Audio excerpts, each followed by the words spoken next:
Hey guys, my name is Ashley. Welcome to my channel.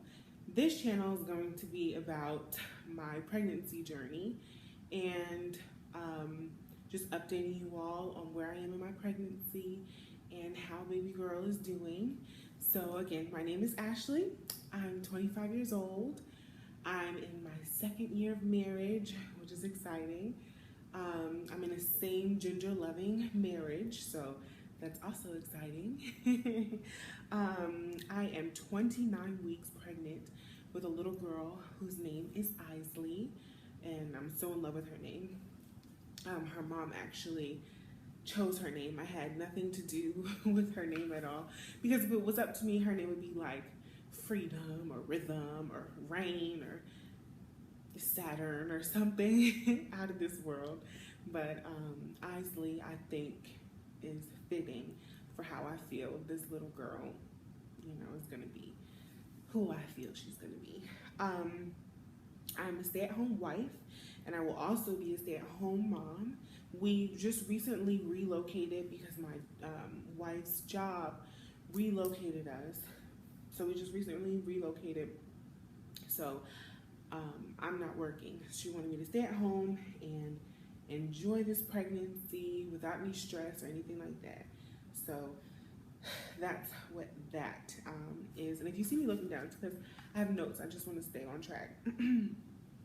I'm 29 weeks. I'm not sure if I said that. I probably did say that. But the reason I waited so long to start my pregnancy vlogs is because I just wanted to make sure that everything was going to be okay with baby.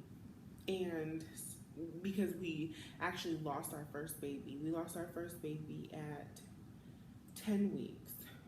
So last October, we found out that the baby's heart stopped beating. And that was a devastating day. That was like the worst day of my entire life. So we found out that the baby's heart stopped beating, and I had to keep the baby inside me for an entire week after that, before the DNC that I had could, go through or be done. So, being that happened, it kind of, it scars you when you miscarry or, have to get DNC, to get the baby out, and especially keeping the baby inside of you for an entire week after you already know that there's nothing living in there anymore. Excuse me.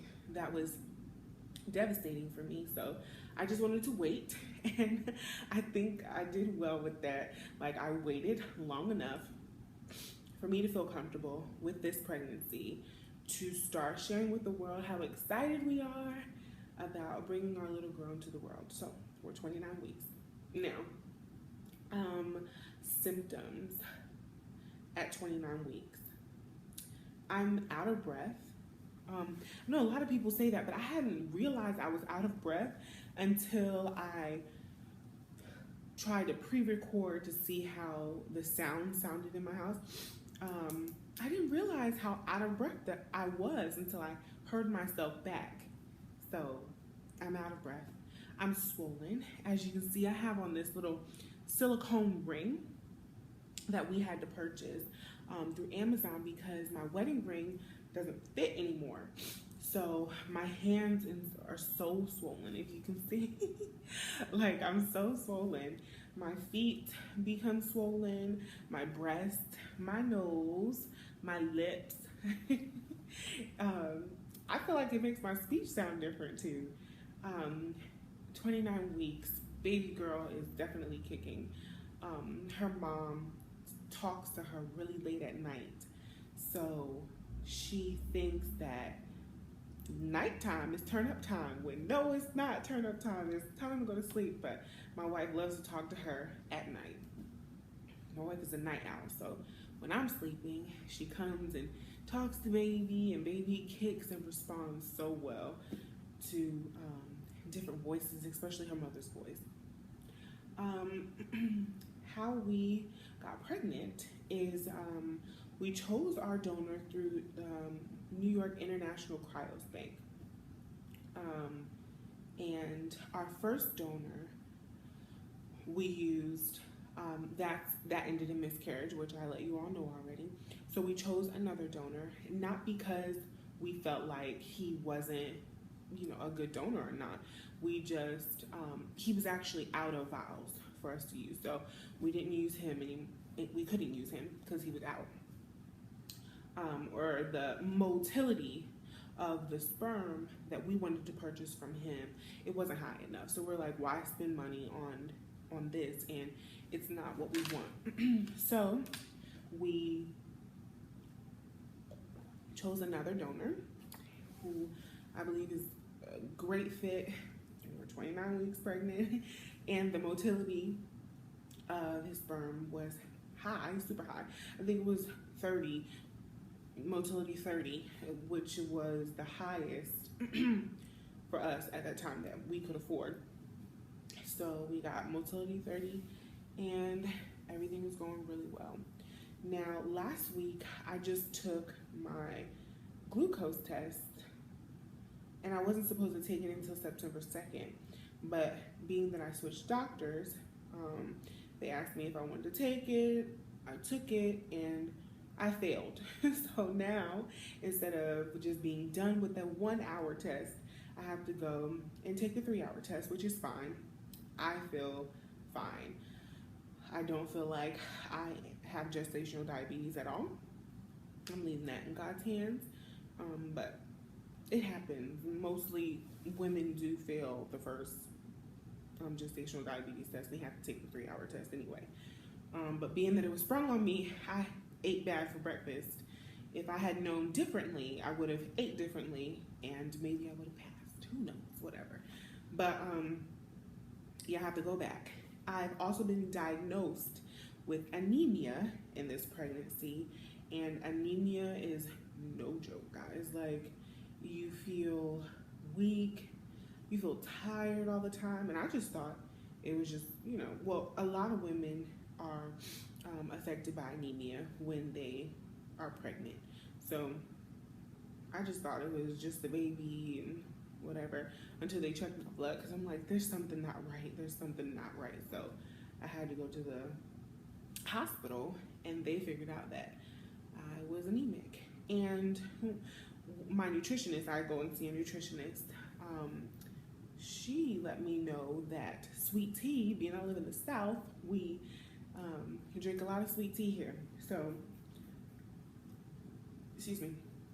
sweet tea adds to, you feeling weak and sluggish when you are anemic. So for all you ladies who are pregnant or trying to get pregnant, if they say, you have anemia, stay away from the sweet tea, because sweet tea can actually contribute to you feeling really, really bad.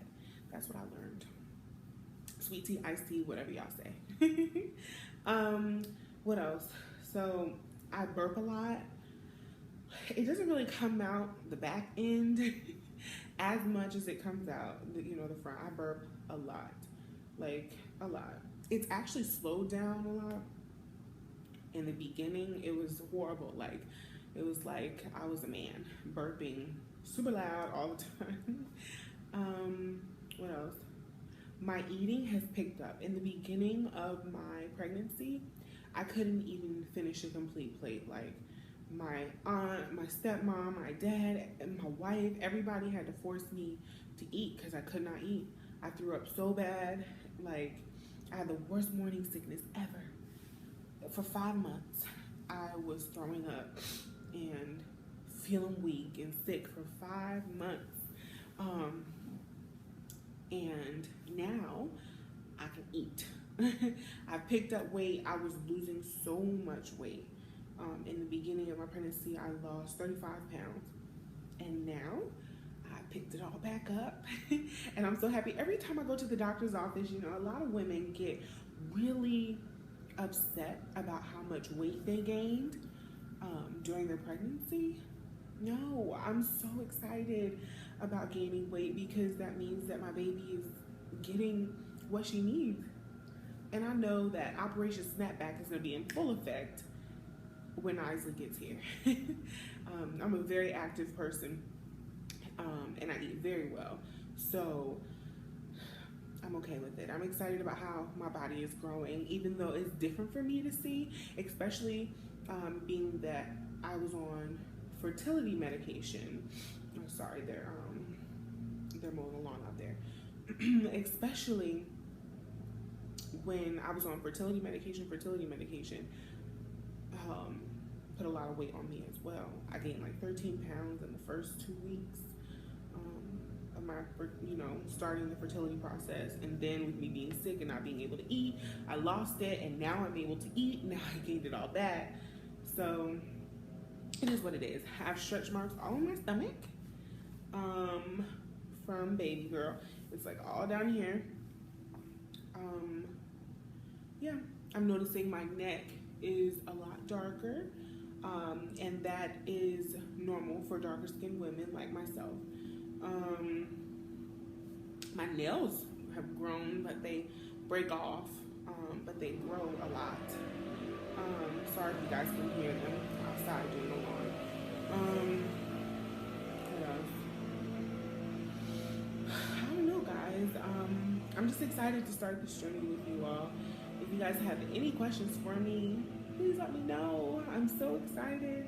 I plan on doing these videos every week so that I can, look back and, see how it goes. So, talk to you guys later. Bye. Thanks for watching.